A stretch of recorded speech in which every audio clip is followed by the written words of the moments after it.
And I just thought it was all normal. It was always palmed off as normal because it's always within the normal ranges. So I've taken a long, long time to meticulously go through my own health issues and cross off every single one and improve myself in the best possible way. I went carnivore 5 years ago, which was a game changer for me. Hello, health seekers. Welcome to another episode of the Keto Pro Podcast with myself, Richard Smith. Today, I'm joined by a very good friend of mine, Lucy Rayner.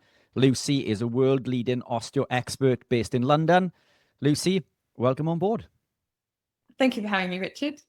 Anytime. Great to see you. You too. Fantastic. Lucy, would you like to do an introduction to the viewers? Tell us a little bit about yourself, what's brought you into your way of living, what your diet's like, and how you bring about your work in regards to general health and well-being. So I've been an osteopath 20 years, and I think the first thing I thought of when I was in my fourth year at uni, I had lots of issues. I'm hypermobile, and I had lots of aches and pains. And I remember saying to one of the osteopaths who was teaching us, I was like, how long is it going to take me to feel better? He's like, well, it took you 4 years to get this way. And that isn't really a very good answer for me. I thought, oh, if I got actually anything I could do to help myself. And it didn't seem like anybody really had any of the answers. Everything was, you're fine. You know, I had lots of treatment post-uni. I had lots of gut issues that I didn't really know how to resolve, issues with my menstrual cycle, just generally heavy periods. And I just thought it was all normal. It was always palmed off as normal because it's always within the normal ranges.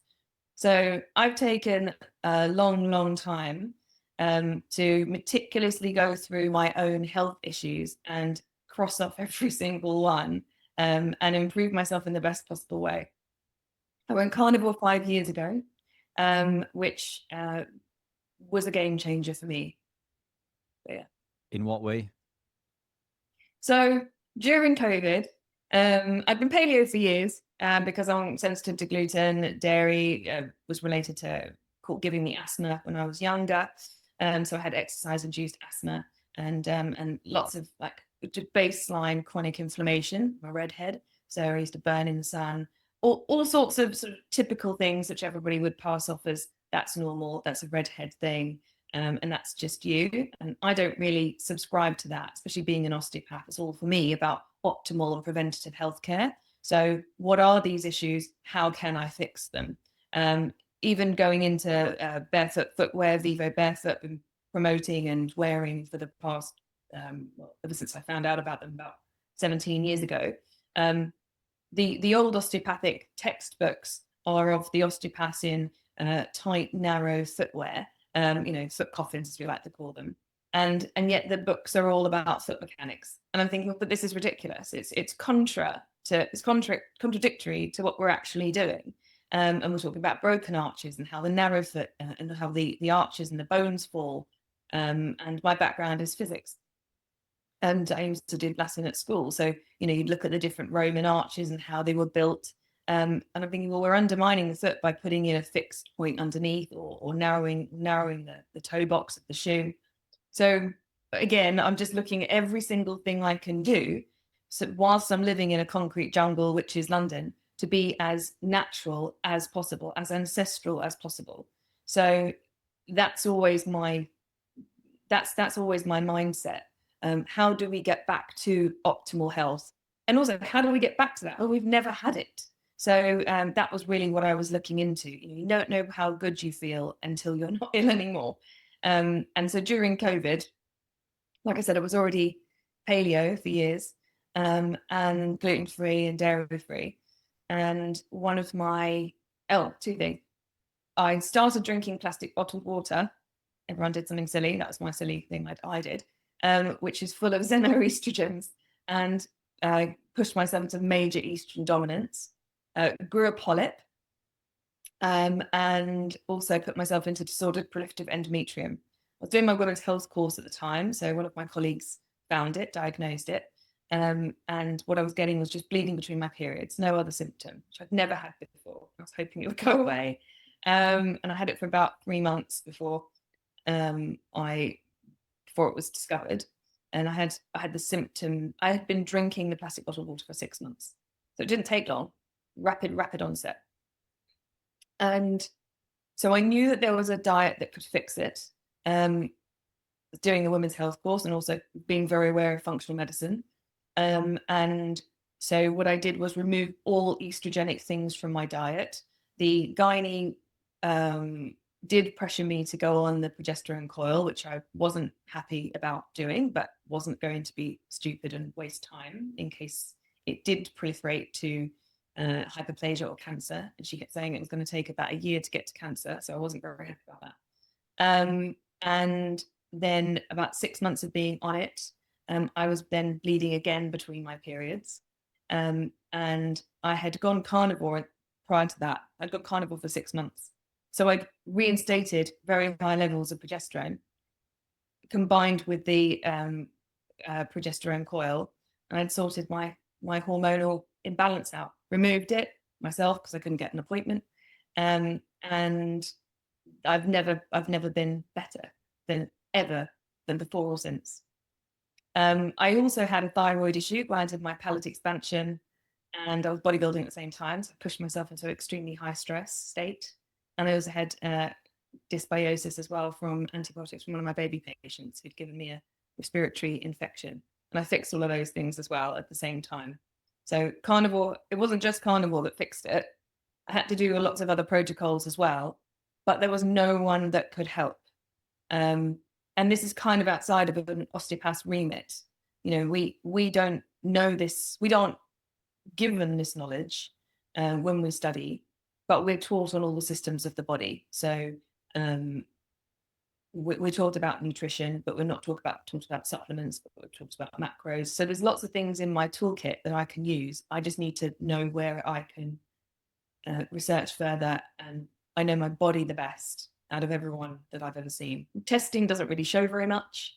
Anytime I've had my thyroid tested, it's always normal, but I know it's not functioning well because I have symptoms. So yeah, so I'll persevere and look for different practitioners, but unfortunately, the practitioners I found didn't actually support me in the way that I needed to. So I had to kind of go more drastic, according to some people, or for me, more authentic. It's kind of how more ancestral. Exactly. Yeah. So what changes did you make? I mean, what in regards to what we do in regards to being like low carb, ketogenic or carnivore quite literally goes against everything. And given the fact that you work in an environment which is heavily driven by health professionals, I mean, this is a big thing for you to go against what everybody else is essentially saying. So you've made the change yourself. You've gone carnivore, you've made other changes, you've seen these benefits. How do you translate that to your work? Do you help your clients in the same regard? Are you explaining to them about nutrition and well-being, or is it purely a case of just keeping it to yourself and or telling people under the table, as it were? Are you open about what you do? It's all over my Instagram. Okay. That's quite open. Yeah. So, if people, it just makes it easier. So I've been working in pediatrics for 10 years. Prior to pediatrics, I have worked with adults. I've always explained about the requirements for healing. I've worked with rugby teams. So, I know what's needed. You need the substrate in order to repair. You need proteins and fats. Fats are very important for brain health. I've done a lot of different sports myself. So when you're looking at different patients, you have to look at where they're at. You can't, from my perspective, I can't just say, oh, this is what you should be doing, or you should follow me, because I've got an extremely different physiological setup as well. And it wasn't overnight that I went carnivore. So I was paleo, then I kind of basically followed the Weston A. Price diet, the Maori diet to the letter. Fish, eggs, seaweed, you name it, I sourced it. And it didn't make a difference. And then I went carnivore and then it did. So I've literally meticulously, and I used to have an organic allotment for 4 years. So I grew all of my own vegetables, ate seasonally for 5 years. I've got I did plant biology. I studied horticulture, so I know my plants. And I was absolutely obsessed with plants. They're like my favorite things in the world. And it was actually quite heartbreaking to give up the allotment, which was the size of a tennis court. I mean, it's massive, so much work. It was right next to my bodybuilding gym, and it was like the bodybuilding gym or the allotment. And I went to the allotment more than the gym, and that was quite heartbreaking too. But what do I say to my patients? So with the adults who are going through doing lots of training, they can still be unhealthy even if they're athletes. They could be fueling their body. They can 100%. be pushing themselves to the limit. Their recovery's crap. They've still got inflammation. They're carrying all these chronic injuries. And they go, oh, what supplement should I take? Should I take some creatine? It's a bit bigger than that. Maybe you should find a nutritionist, and maybe you should balance, go through a diet plan with them. And that's when I did I did some fitness coaching with a bodybuilding coach, and learned much more about athletic nutrition, not just basic health nutrition, which is obviously it's very different, and about type of carb timing, carb cycling. I mean, all really interesting things to me. And going on that kind of program, this is way before carnivore as well, gave me a lot more energy, and it was the first time I could actually control my weight in the way that I needed to, because I found it impossible before. And I'd never counted calories before, and it really opened my eyes to lots of things. And it took away a lot of like food fears as well, because I'd had eating disorders for years before, because I didn't know what foods were safe, because I reacted to so many things. So that was very, very helpful. And I had someone guiding me too. But with the other patients I see in my practice, it's pediatric patients, which is a slightly different story, and the postpartum, so breastfeeding mums. Now, breastfeeding mums, I can't take them off carbs. They have to be on carbs. You start changing from a carb-heavy diet to a fat-heavy diet, their lactation is going to tank. So it's a very gentle support, but often the infants that I'm seeing have allergies, reflux, and all sorts. They're reacting to the foods the mum's eating. And I work with the nutritionist and the lactation consultant, and we very gently tailor their diet to work better for themselves and the infant. There's lots of gut health issues, historical issues, pre-pregnancy. There might be fertility problems, hormonal reaction, you name it. And then you've also got dad and his impact on the infant's gut. So with postpartum mums, if we can get there when they're pregnant or pre-pregnancy, that's amazing. But postpartum, it's kind of hands off in terms of changing what they're eating. I just go into the macros. Make sure you're having proteins and fats at every meal, and do always start the day and break the fast with proteins and fats. So basics. And that's really because I work to where my insurance ends. I can't start prescribing supplementation. That's where my nutritionist comes in. I know about it, but I can't offer that advice because it's too complex. So the basics are, have we got the substrate to have good quality breast milk on top of healing from the birth, and also nutritional density, postpartum recovery.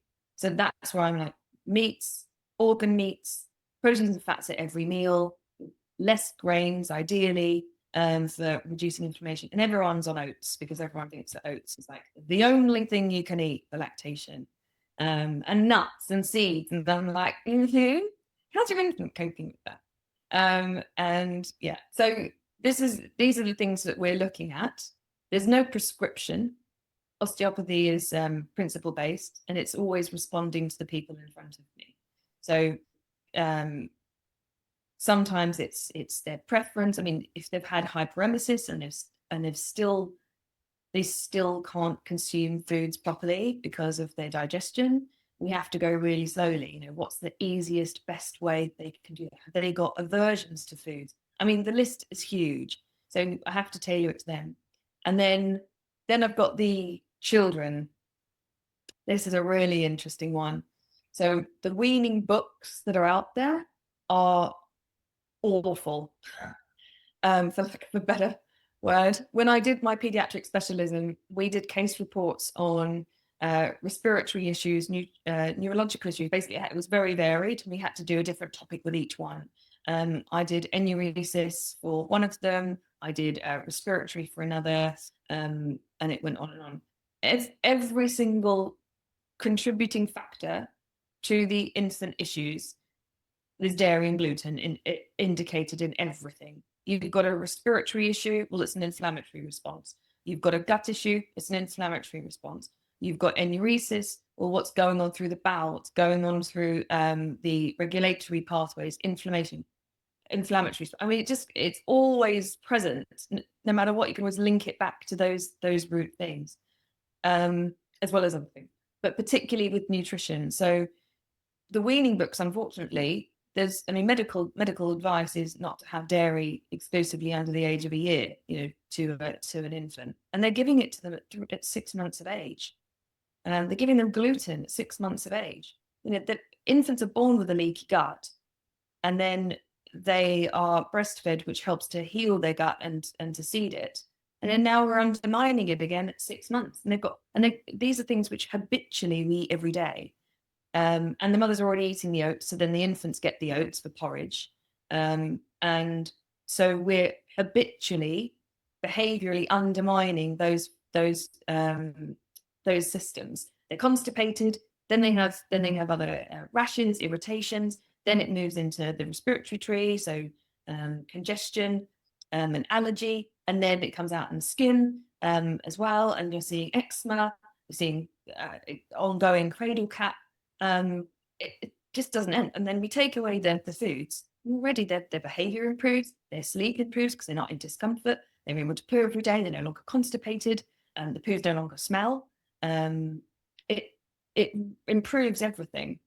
But I always, again, prioritize, are we having the foods that we need? And part of the problem from 6 months is they should be having not just nutrient-dense foods, but texturally dense foods. And so they should be chewing, because that's when they start getting teeth. And once you have teeth, you've got to start using them. You use the jaw muscles. And this is a huge driver. Everyone's afraid of babies choking, so they don't give them those foods. So they give them things like cucumber and other foods. Again, we're seeing more and more lack of development of the face because of the absence of chewing. So yes, I often talk about diet with infants all the time. Give them a bone to gnaw on. Yeah, and it's I mean, you mentioned the lactation in regards to mums coming into this who are already carb heavy. In an ideal scenario, would you recommend somebody coming into this being carnivore, already proteins, fats, low carb? I mean, they're not going to have an issue with lactation if they are already carnivore and living an ancestral life. Have you worked with anybody coming into this from that perspective? I've worked with quite a few keto mums. It hasn't seemed to make a huge difference in terms of the problem they're coming into me for, which is commonly that the infant has an issue with feeding. So, but when it comes to maternal health, the women have done all of the meticulous work beforehand and got themselves like metabolically healthy and have really concentrated on removing the candida from their gut and doing all of those things first. You can already tell they're easier to work with because they're already committed and they've done the work behind the scenes. It's still hard sometimes because there's no test for health. So you still don't know what's really wrong. And most of them come in when the baby's got feeding issues, for example. Where did the tongue tie come from? We still don't know. Still, there's no smoking gun. There's lots of potential causes. I thought for a long time, because I loved Weston A. Price's book about the jaw development. So everyone's seeing it from, what they ate. I'm looking at it from jaw development, and sort of the missing piece is the muscle inside the mouth that creates the nice expanded jaw. So I'm seeing tongue tie and Weston A. Price's work in real time. So I see this in infants every single day. And then you've got textural preferences and food selections. So a lot of the mums also have a tongue tie who've got the infants with a tongue tie. And what does a tongue tie do? It doesn't allow the tongue to move independently from the jaw. So you have to use the tongue and the jaw together. Well, that's going to make a lot of work for the jaw. Commonly, people don't choose the foods which are texturally dense because they're hard to chew and they're hard work. Also, there's a high stress state. You can go into that also kicks off because of it. So when you're in a high stress state, you'll also have different food selection. You'll crave salt, fat, and sugar and completely skip going through good, easy digestion. But the tongue is required for chewing. It's required for breathing when you eat and chew and digest. It's the top of the gut tube. It's the top of the respiratory tree. And you'll see that the infants have a disordered suck, swallow, breathe reflex. So they basically can't breathe when they're sucking or when they're feeding. They've also got a disordered swallow. All of this continues into adulthood when then you see people bolt their food because it's compromised, their breathing is compromised when they're eating. Or they can't move the tongue around the mouth in the way they need to. They can't bring the bolus of food back to the back of the tongue to swallow it. So steak is the gold standard of chewing, as I always talk about it. And I'm like, how do you feel about steak? Ask about textual preferences and like, how do you feel about steak? And some people are like, oh no, steak, I'll chew it a couple of times, spit it out in the sense of anything. And I'm like, yeah, that's when you're meant to swallow it. And they can't swallow it because it just doesn't break down when you chew it. It's like a piece of rubber. So go round and round and round, and then you chew. But you need to have the mechanics to do that. And you also need to be able to breathe to do that. So if you have a restriction, that's not going to allow you to. And so this is the same thing with the mothers. Are the mothers eating that way in the first place because that's what happened to them, but they just had it forever, so they don't know any different. So it's this epigenetic effect, I guess, from the mothers. So tongue tie is something that is, can you explain what that is to the listeners? So the tongue develops on the floor of the mouth, and then at 6 to 8 weeks in utero, you have a natural cell dive, and the tongue then lifts. And then, so just like with the fingers, you have webbing, and then you'll have that cellular die-off, apoptosis, and natural cellular die-off that happens in lots of different processes in utero to allow freedom of movement. And then you'll get movement. The swallow reflex is from 26 weeks in utero. So the infant fetus is actually swallowing amniotic fluid the whole time. And then you have the suck reflex. So I'm getting confused. The suck reflex at 36 weeks. And they pattern from those points on and they develop. So if you have a very preterm baby, often they've missed that window of developing the suck reflex. So you need to stimulate and encourage it. The challenge is if you've got a tongue tie, you're not doing it properly from day one. So you have a disordered suck and a disordered swallow that you should be practicing in utero, that when you are then born, you're able to suck and swallow properly. And what you're not doing is sucking and swallowing. So you have fetal issues with feeding from day one. Tongue tie is the structure. So you have a lack of cellular die-off. You have a piece of tissue, which is fascia, connecting the tongue to the floor. And it can look very different. The underside of the tongue. Underside of the tongue, the frenulum. You could also have other areas of restriction, a lip tie, upper and lower, and buccal ties, cheek ties, upper and lower. So there's potentially 7 areas in the mouth that you could have restrictions. But the tongue is the muscle that needs to move the most. And it has multiple functions. So that is the biggest challenge, not the only challenge to feeding, but that is one of the biggest ones. You can have a tongue tie and actually find lots of ways to compensate around it. So it's the structure, number one. Is it there? But it's the functional deficit that it causes that's what we're worried about. So some babies will compensate well because there's 2 people in the mix, there's mother and baby, and they're able to feed well and gain weight. So no one even knows that they have a tie. Do most people, like, I think I have one. I'm not going to show you, but so look, is this? I had one. Well, and we can get into this, but yeah. Do most people have a tongue tie in modern day because of the effects of lack of nutrients and so on and so forth? So is it common? It's really common. It's not normal. Okay. common. So it's common but not normal. I'm just seeing it everywhere because everyone comes into me with specific issues, and everyone has dental work as a rite of passage now. Everyone snores, and it's, oh, that's normal. We all do it. There's when we normalize issues and pathologies, then we start to diminish the importance of a problem. It's presenting in lots of interesting ways. So you can have insomnia because your body is fearful of sleeping because you're going to have tongue collapse into the airway and apnea episodes. So some people have insomnia. Is anyone checking their airway? No. Other people have metabolic disorders. Other people have erectile dysfunction because they're mouth breathing and they're not producing enough nitrous oxide to dilate the blood vessels. Is their breathing observed and checked? No. So there's lots of different presentations. It's not just a chewing, eating, feeding as an infant or a child, or sleep issue, airway and sleep issue, or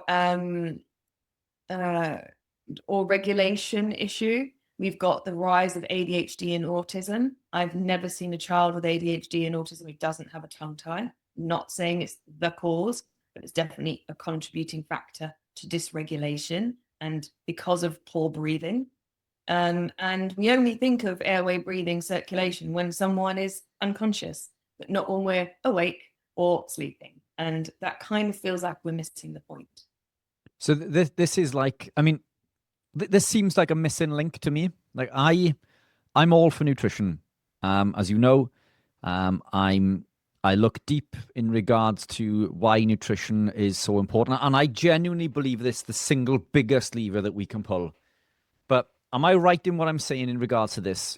If you are suffering with these issues, such as a tongue tie, then your preference for certain foods, like highly nutrient-dense animal proteins, are going to be negated because of the inability to chew the food, therefore contributing further to these other issues. Is that fair to say? It's as bad as diet issues. Airway and nutrition for me are as bad as each other. Nutrition and diet, and I mean, I throw gut in there and all of the kind of systemic visceral issues as well, because, whatever happens from the top filters all the way down.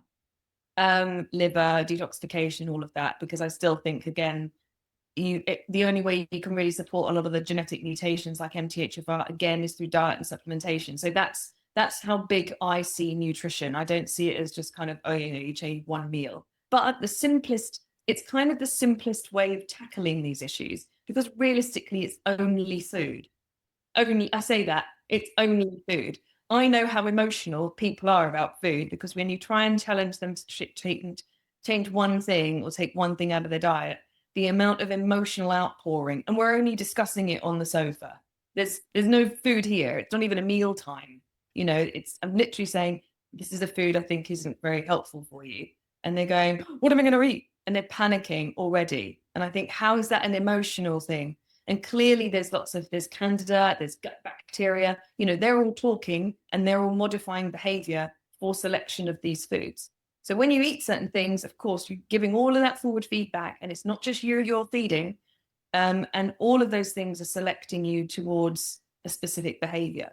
Then you start adding in airway, textual preferences, jaw issues, and feeding and chewing and eating behaviors. You're in a whole different world, because airway is like, there's three parts to airway. You've got the tongue tie issue, which is huge in itself. You've got the dental aspect, which is about the size of the airway. And then you've got the whole ENT issue, which is all of the immune responses in the glands that can also obstruct as well, and any other kind of unusual parts of that. So there's different parts of the airway, different structures, and all of them can impact things. And this is where all the important stuff is. It's all in the head and neck. And if your tongue is meant to be, if you're not breathing properly, which you're meant to be breathing through your nose, producing nitric oxide, tongue, the airflow through the nose develops the face, widens the maxilla. Then you get a nice wide palate, beautiful U-shaped teeth, which I now have, having had lots of braces and palate expansion to get me back there. And still, I'm never going to reach my genetic potential because I've had teeth removed, but never mind. So I've forgotten the point. What was I saying? So much Please cut information. this out. What? Where was I? Hang on. So you've got the three. You've got tongue tie, dental, and EMT. Yeah. So if you're not breathing through your nose, you're not going to then be shaping the air sinuses in the face, and the face stops. What you're developing that until age 7. So if you're not breathing through your nose properly at the age that your entire way up until age 7, you've lost it. You're not going to develop those maxillary sinuses. The maxillary sinuses and the ethmoid sinuses are the predominant locations for nitrous oxide production.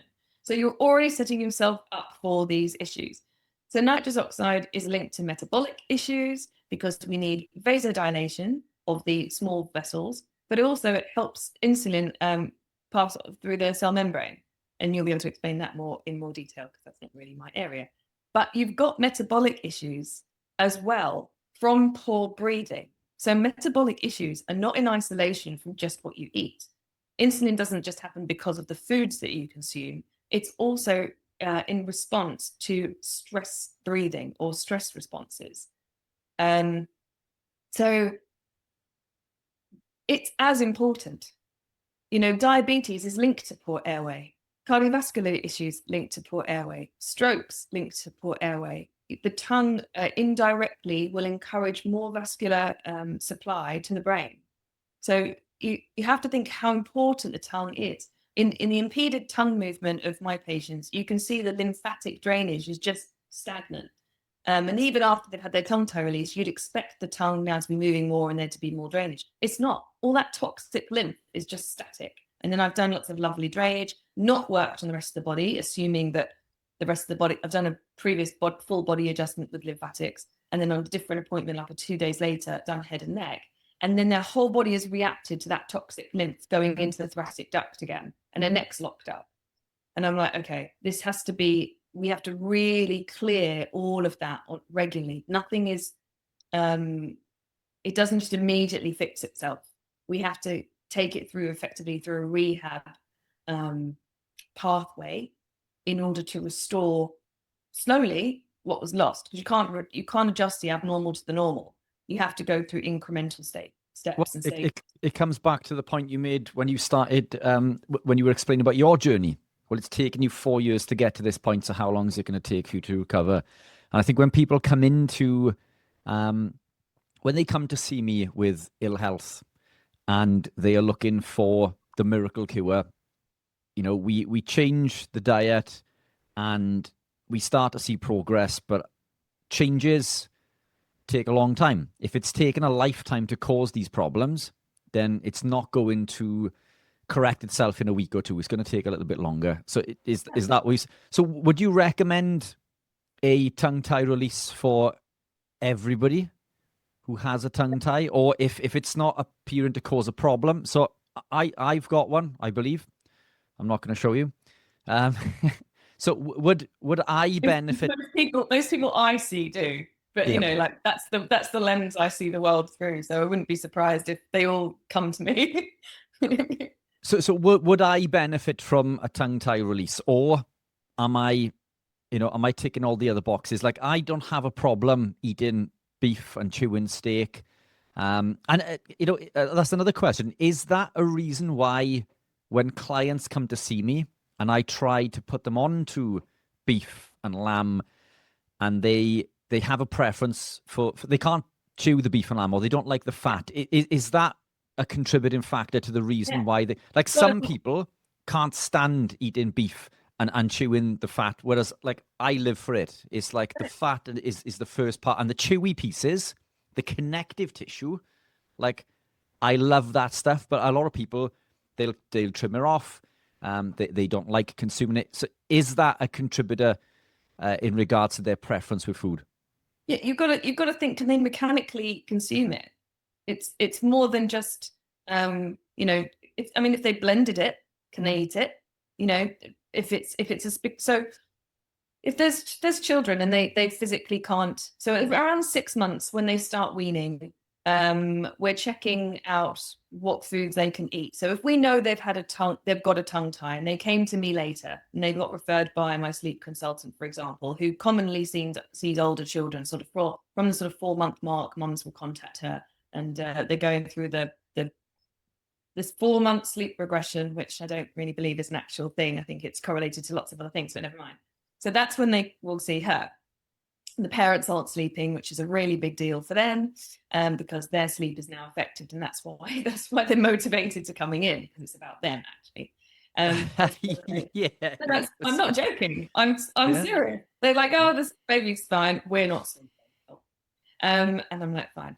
So there's a threshold of resistance that people need to reach. A level of discomfort or a level of like functional loss or deficit, and then they're like, oh my God, help me. And prior to that, they're like, no, it's not really that big a deal. And I'm like, well, okay, I'm all about optimization. I don't care if it's a minor inconvenience. I want it fixed. Yeah, I agree. But that's because I'm a perfectionist, and I'm looking for I'm a professional nitpicker. I'm an osteopath. That's what I do. And look, Truth seeker. And professional nitpicker. I'm like, problem. And I'm like, they're probably at 1 out of 10 problems, as in rating. They're not that bad, but still, for me, it's still something which isn't perfect. So I'll always put it into context. So with the infants, if they're holding food in their mouths, if they're not swallowing, if their textural preferences, and I say to the parents, are you giving them any meats? Because by that, often parents are more afraid of giving them meat than anything else. They're thinking about choking. So the meat is the last thing the parents tend to give them because of their own fears. So the first thing I'll recommend is, all of the chewing toys constantly. I hate dummies. Talk about dummies another time. But I get them chewing, and I get them chewing on the matchstick monkey. It's in the cupboard. I've got about 3 of them. And it's a silicone dummy, and it's got like finger-like feet, finger-like projections to hold on to, and then chew and into the back of the gums, which will encourage and stimulate lateral tracking of the tongue as well. And then I'll move on to built-on chews. So they've got which are kind of very low salt or 0 sodium, and they can hold on to it and they can chew it. And I'm like, that's what our ancestors used, dried meat. So let's give them the flavor profile. Saliva hits the stomach, and already then the parent is already thinking chewing meat. So what age is this? Is this when the teeth are starting to come? 6 months. Yeah. And even when they've just got gums, because they can gum it, that's not a problem. And often they get really agitated when they're teething as well, especially more so when they've got a tongue tie that's unresolved, or unresolved tensions from a tongue tie. Because with the jaw, it dissipates all of the forces into the domed bone, the vault here. So you'll often see almost like an Alice band, like a dip in, where the membranes are pulled down from the inside, because the forces of chewing are so great, because the tongue is held with the restriction of the jaw. So this is an osteopath you can see a mile away. So the anterior dural girdle is affected structurally, and they're really tense and tight, and they don't sleep well. And they come into me and they're crying and they're miserable and they're fractious and they don't want to be touched. And they have this their whole way through their teething pattern, teething journey. And they shouldn't really. Teething shouldn't be anywhere near as hard as that. And some of them really suffer with it. But so I get them chewing, and I get them chewing meat-based items. And then when they're weaning and they're checking out what foods they can consume, are they moving the foods around the mouth that they need to? Are they just gulping it down? Do they prefer things more liquid? Mums will often puree things. I'm like, no, mush it with a fork and then make it lumpier over time so that we can see what they can do. Baby-led weaning, very important, because then they'll choke much less. And again, more, a strip of steak. Just give them a strip of steak to suck on, then they start gnawing it and start chewing it. Lamb ribs, a lamb chop. So, starting with bigger items that they can just like manipulate and hold and guide themselves. But if they can't eat those things, and they're that bit older, and they're saying, well, I don't want to give them those foods because they can't really handle it, and they put foods in, they get very alarmed and they gag and they choke because they have a tie. And I'll say, make sure you're giving them mince and supercharged mince with organ meats. So, you've got chopped liver in there, you've got chopped heart, chopped kidney, or offal mince, and then they love them, like, or make liver with breast milk. So you've got basically a breast milk pate. Always about the nutrient density.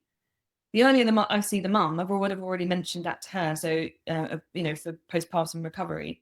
So again, she knows that it's got what she's eating, the baby's ultimately got to eat. And that's the same thing, the behavioral. So if they're eating loads of oats, they're going to give the baby oats because that's what they're familiar with. And they've got loads in the cupboard. You have to think making it easier for them. But super simple things. If they can't handle textures, I'll make sure the nutrients are there because that's the priority.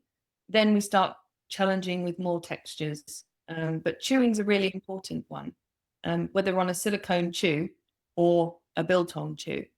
But ultimately, I'll transition people to that. Yeah, that's interesting. So, I mean, leading up to that point, would it just be mother's breast milk? Oh, you're in difficult territory here. So it's breastfeeding is a whole area in itself. So I see mums with babies who have all sorts of feeding challenges. That's why they're seeing me. They have feeding challenges. Formula is needed when it's needed. It's really that simple. You've got two rules. Number one, protect the milk supply, and number two, feed the baby. So you don't sacrifice the nutrition and needs of the baby because we're trying to prioritize it only as breast milk. I feel like that kind of like misses the point. But that is the preference. So if somebody coming into this is it's their choice. You can't even go there. It's their choice. Some people have aversions to feeding themselves. Some people weren't breastfed. If you weren't breastfed, commonly you don't breastfeed, or there were issues with breastfeeding, tongue tie, and then the parents also understand, well, I don't think I'll be able to feed either. The breastfeeding numbers in this country are 1% at 6 months of age. They are ridiculously low. And that's because we don't have the best infant and mother feeding support. All of the issues are kind of blamed onto the mother, told they're massively pressured to breastfeed, but the support isn't really there. And it's not well understood that infant feeding is a huge cause of that. Issues with breastfeeding are significantly related to postpartum depression. So the pressure to get mothers to breastfeed and say you must breastfeed because it's the best is such a narrow viewpoint. You'll alienate more people than you'll help. It's a really, really hard thing. I mean, I completely understand why you say that. But for me, I'm actually really thinking about what the reason why I prefer the breast to the bottle, forget what goes in the bottle, is the mechanics of the feeding at the breast over the bottle. So I always want to have the infant able to mechanically feed because that's what's biological normal. When they then can feed in a biologically normal way, it's their parents' preference to give them whatever they want in whatever way that they want to. That's not my area. It's their baby. But I want that baby to be able to biologically feed well, just like if you were going to be walking. Walking with a stick, which is what a bottle is a crutch. That's not okay to go, oh, it's okay, they can walk with a stick.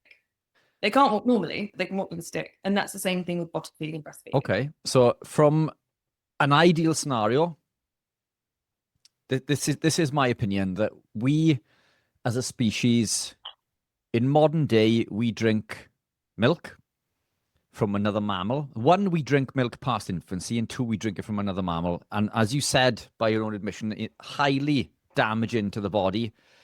I don't think that we should be drinking, in an ideal scenario, past infancy or from another mammal. So in an ideal scenario, mother's breast milk. So if we can do that, fantastic. So let's look. That's for a year plus, because so that's, I mean, the infants need that. And then obviously they start getting teeth and then they transition to adding into the meat in. And that's when, you're starting just to seed the gut initially at 6 months. They're starting to, explore with foods, textural preferences, And by then, of course, as well, you want them to be in a good sitting posture. So they've got their secondary curve of their neck, their tertiary curve of their lumbar spine, which again, I don't see. Slouch. I didn't stood up. Sit up, Rich. And you see that that's impaired as well, because so that they're not even posturally in the right position. And again, all comes from the head and neck and jaw, and they all hate tummy time, so nobody does that. And they're not practicing sitting, and all of that will affect the digestion. Tongue ties related to reflux, again related to food issues and eating. I mean, it just goes on. You see patients with a hiatus hernia, and again, it's because of the diaphragm development, tongue development, how they're consuming foods. So you do need to work with an osteopath if you're a nutritionist to assess what the physiological problems are to eating and to their diet. It's not purely that they don't want to eat those foods. And it's the same thing with breastfeeding. There's physiological issues that will lead to the mother not being able to breastfeed. So, if they've had implants, or if they've had breast reduction, or they've got insufficient glandular tissue, or they've got a thyroid problem, or they've got PCOS, it's not just they should be breastfeeding, because they can't. And the stress of trying and forcing themselves to exclusively breastfeed and have a sufficient milk supply is detrimental to their journey, because that stress will actually just negate it anyway. So this is where supplementation comes in. I'm not anti-formula, because you often with these issues need to combination feed to get anywhere. But the longer you can be exposing that infant to some maternal breast milk, even if it was donor milk, for that period, for as long as they can have it in their lifetime, in that period, that first year of life, their immune system massively improves in terms of development. You were saying, I don't particularly like dairy. I personally can't digest it. Can't digest dairy protein. I've been really trying recently to reintroduce it, and I'm having major issues again. So, and I'm sticking to goats. I didn't have it for 5 years, and every time I tried to, I'd have big problems. And then now I'm introducing it. It's much better, but now the problems are coming back. I'm like, fine. So it's not really something I can have on a regular basis. I have it as a treat once in a very blue moon. And so I'm talking like 4 months, 6 months. Like I can live without it, but it's nice to have a bit of goat's cheese and a steak once in a while. And probably when I'll source it myself. I don't trust restaurants, so I'll make sure I have it then. But I agree with you. I don't like dairy for certain things. Like you said, it makes you pack on weight. So I've had a bit more. I've noticed my weight fluctuate and go up for no reason other than that. So yeah, and then it's not ideal. It's I think it's incredibly damaging, and we know it's a contributor to intestinal permeability. But look, there's so much to get into with this. There's the few things that I wanted to drill down to. We'll get you back on, because I think there's so much we can get into. I mean, this is a whole other avenue aside from nutrition, because if we're unable to consume the foods that I'm suggesting, then there's a problem right from the start, isn't it? So in an ideal scenario, we're talking breastfeeding, mother's breast milk, fantastic. And if we can do that, brilliant. Leading into that, do you find that your patients who are keto or carnivore, do they find it easier to breastfeed? So if they come in more from an ancestral lifestyle, do you find it? I haven't noticed a correlation, because the breastfeeding, it might be they've got better lactation, but again, they've got fundamental issues, and that's why they're coming to see us. But the breastfeeding, it's not really about for me, it's not really about the milk. The milk is important, of course, but it's the mechanics of feeding, because the mechanics of feeding, the suck, swallow, breathe, the neck position, the fact that they're actually doing the pressure and gravity gradient, it's very different to on a bottle. Bottle is gravity only. So they're not using a suck and then a rhythm of, they're using 12 cranial nerves to do suck, swallow, breathe for instant breastfeeding. And you have to be side lying, or predominantly side lying, ideally. And because they have a different breast preference to one side or the other, depending on if they've got neck restriction. It's all about bringing the neck into extension, because you can't drink if your neck is flexed. And again, when they have a tie, they can't extend. So it's a very different thing, back breast to bottle. So a lot of the mums I'll see will express and bottle feed. I don't like that. That is actually part of it that bothers me, because it's the mechanics of what we're doing. So bottle limitation is really important. If we're, for example, if we're doing a tongue tie release, if we then switch to bottles overnight, or if we have a bottle feeding baby and we do a tongue tie release, the aftercare is much harder, much more challenging, and you're not using the muscles in the same way, not getting that pattern of development. So often mums will be like, oh, I think I'm going to give up, and we're doing the tongue tie release and I've kind of had it. And I'm like, can we at least do that after the 6 weeks of rehab? Because we need that to actually rehabilitate that pattern. So it helps me, and that's how, but it all really depends on when you've got two people in the mix. The baby's I'm really prioritizing and advocating for the baby. But we also really, and that's where we have the IBCLC, she's really advocating for the mum. So we have to both come. So, I'm advocating for both, but predominantly the baby, same thing. And she's advocating for mum. So we have to come together and find the best possible mix. So bottles are not, having bottles in the routine is not a problem.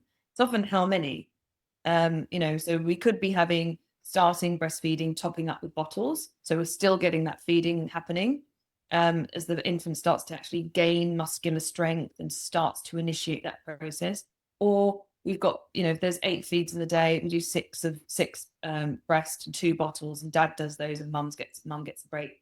And we think about the timing of those when it would be best. So this is not one's better than the other. It's so nuanced, and you have to take a look at every single one, and it changes over time. It's not 1 week. 1 week might be one thing. Next week, in the next few weeks, you've already changed about 4 different plans. It's constantly dynamic. Yeah, I'm getting that. Okay. So what if we're in a position in which, obviously, lots of your mums can't breastfeed, can't express. So breastfeeding, express. So that would be the scenario. If they need to use a formula, what formula can they use? Because every one that I've seen on the market contains seed oil. Is there any brand that you would recommend that is seed oil free that is better than the other? Or would you recommend potentially goat's milk? No, I wouldn't recommend any particular formula. I'm not affiliated with any. I wouldn't promote any. And you have 3 different types of formula.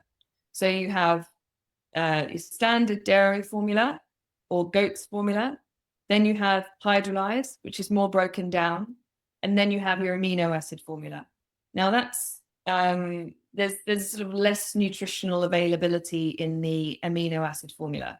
But if you've got a baby with true cow's milk protein allergy, and they can't, some babies can tolerate the hydrolyzed, but it's rare, or it's rare in my experience, to put it that way. Then they will ultimately go on the amino acid formula. The NHS NICE guidelines is you start with the dairy formula. If there are any issues with that and the baby or infant cannot digest that well and is having allergy responses to that, they'll be moved to the hydrolyzed, have to be on that for 2 weeks prior to potentially moving to the amino acid formula. So if initially they're on a dairy formula and they're not really getting on that well with it, there's so many different formulas to try to move through, and one will possibly suit them better than another. And every baby's completely different. So you can't go, oh, well, her baby was better on Kendamil, so I'm going to go on to Kendamil. Or her baby was better on Aptamil versus SMA. Try them all, but you can't try them all quickly. You have to look at the symptoms that they're coming up with. Is it an allergy response? Is it just that they don't digest that one that well? Sometimes you want to adapt the formula by adding more lactase to it. and help more, more digestion of that formula. So you're just adapting it rather than changing the formula itself. Every time you change the formula, the gut has to adapt. Yeah. 4 or 5 days after that. So you can't just keep switching formulas.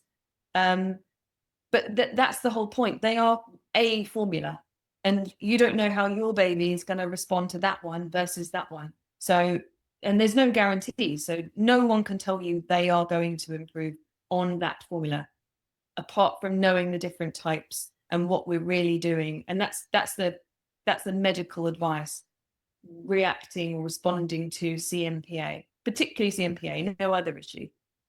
Yeah, the formulas always they all contain seed oils, which is a big gripe for me. One of my clients in the US, they have to by law.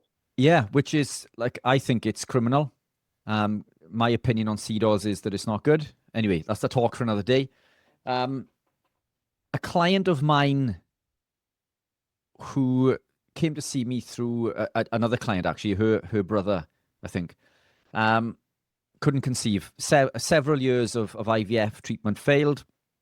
6 months carnivore, conceived, give birth, fantastic. So brilliant stuff. Had issues with breastfeeding and with formula, and then gravitated towards goat's milk, and problem solved. So for her, the goat's milk worked incredibly well. Is there any reason that you couldn't go straight to goat's milk over a formula?